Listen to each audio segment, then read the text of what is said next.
Quando a gente fala de cirurgia guiada, eu escuto muito, principalmente em curso ou alguma palestra que eu vou fazer sobre cirurgia guiada, quando a gente encontra uma resistência de algum colega, né, falando que, poxa, mas eu tenho a mão muito boa para fazer implante, para que eu vou comprar um tomógrafo?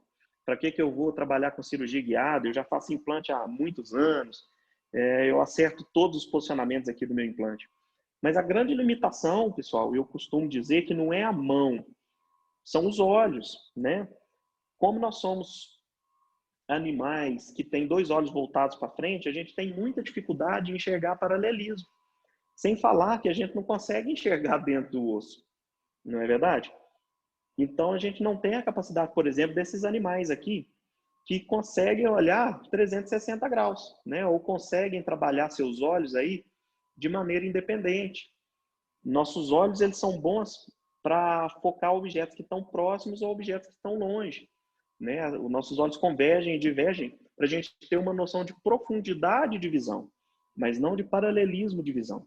Então, é por isso é tão importante, mesmo que a gente seja um implantodontista experiente, a gente trabalhe com cirurgia guiada, tá? Nossos dois olhos são tão ruins para ver paralelismo que um sniper ele precisa olhar com o olho só dentro da luneta aí da arma, né, para conseguir atingir o alvo a tantos metros de distância, né? Algumas provas disso também, quando a gente observa alguns quadros, né, por exemplo, do Rembrandt aqui, que foi um pintor holandês, ele viveu aí no século XVII em Amsterdã, e começaram a notar alguns padrões nessas pinturas de Rembrandt que eram um pouco estranhos, né, para um pintor da qualidade do Rembrandt. Começou a se notar que algumas pinturas do Rembrandt, os olhos tinham um certo desvio. O olho direito e o olho esquerdo não eram coincidentes. Então começou-se a pensar que o Rembrandt pintava autorretratos e que Rembrandt podia ter algum tipo de desvio ocular. Mas não era verdade, em partes, né? Na verdade eram sim autorretratos, mas que depois descobriram por que tinha esse desvio ocular. Não era porque o Rembrandt tinha algum tipo de desvio. Quando a gente olha aqui para o olho direito, né, do autorretrato de Rembrandt, a gente percebe que ele está olhando como se fosse olhando ali para o cabelo, né, olhando um pouco para o ombro, virando um pouco para trás. E quando a gente olha para o olho esquerdo, ele está olhando diretamente para a gente, né? Então era estranho isso. E outro pintor também muito conhecido, né, o Leonardo da Vinci, que viveu na Itália, né, no século XV e XVI, e ele cometeu o mesmo erro do Rembrandt, né? Então, como que a gente vê dois gênios da pintura, né, dois gênios da arte, cometerem o mesmo erro de criar desvios oculares nas suas pinturas ou nos seus autorretratos? Quando a gente olha o olho direito aqui do Leonardo da Vinci, ele está olhando para o lado, e quando a gente olha o olho esquerdo, ele está olhando diretamente para nós.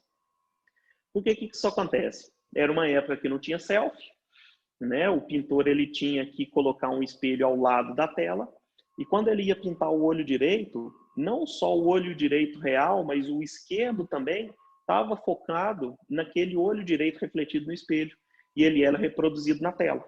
Quando o pintor ia pintar o olho direito, os dois olhos viravam e focavam no olho direito no espelho e era reproduzido na tela.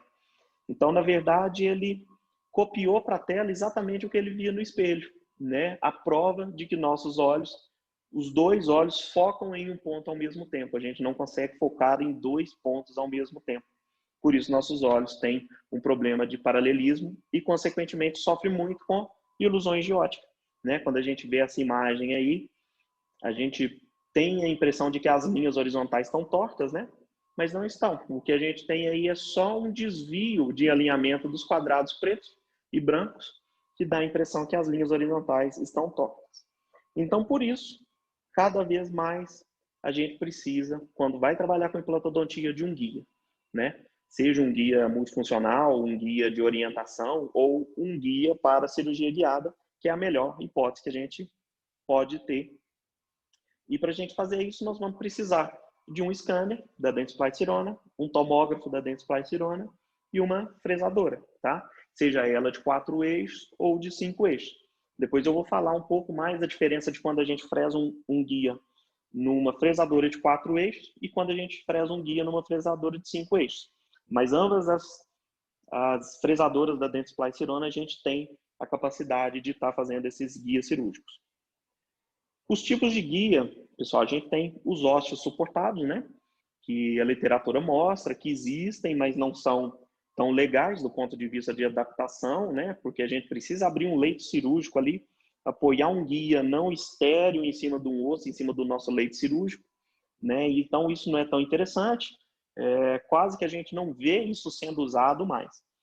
Nós temos os guias que são apoiados sobre mucosa, que são os guias para pacientes edêntulos totais, né? E os guias que são encaixados em dentes, os guias dentossuportados. Os guias dentossuportados são os que a gente consegue fazer integrando Serec e Galileus. E são os guias que mostram na literatura maior estabilidade, né? Obviamente, eles apoiam em dente aquela mesma precisão que a gente já conhece dos equipamentos da Dentsply Sirona, se tratando de Serec, se tratando de encaixe das peças nos nossos preparos, é a mesma precisão quando a gente fresa um guia cirúrgico, né? Um guia cirúrgico que, quando ele encaixa ali no dente, ele tem já a retenção e a estabilidade necessária para a gente fazer a cirurgia sem a necessidade de pinos auxiliares ou de outros tipos de fixação. Importante, pessoal, quando a gente vai fazer uma cirurgia, quando a gente vai fazer uma integração de Serec com tomografia, é que a gente tire as tomografias com a boca entreaberta. Porque nós vamos precisar unir um escaneamento, né, vindo da PrimeScan ou da Omnicam, nessa superfície tomografável. Então, quando a gente está com a boca fechada na tomografia, a gente perde a referência ali da oclusal dos dentes na tomografia e isso pode comprometer um pouco o encaixe dessas duas imagens. Tá? Então, sempre quando a gente for fazer a integração, a gente precisa fazer tomografias com a boca entreaberta. O software que a gente usa é o Galileus, né? É um software que ele vem dentro do Sidexis e o Galileus Implante, ele tem ali um catálogo enorme, né, de implantes, onde a gente pode personalizar os nossos guias, seja de altura de transmucoso, daqui a pouco a gente vai entrar um pouco mais em detalhes sobre isso. Mas o mais legal desse software, pessoal, assim como os produtos da Dentsply Sirona, é que ele é intuitivo e ele já faz uma boa parte do trabalho para nós, né? Quando a gente acaba de tirar uma tomografia no tomógrafo da Dentsply Sirona, a gente já tem essa qualidade de imagem, né? Porque os filtros ali dentro do software já funcionam de maneira inteligente e a gente não precisa depois limpar essa tomografia manualmente, né? O que pode causar algum desvio ou a gente eliminar algum dado que seja importante para o diagnóstico, certo? Então ele já entrega essa imagem, essa reconstrução 3D toda limpa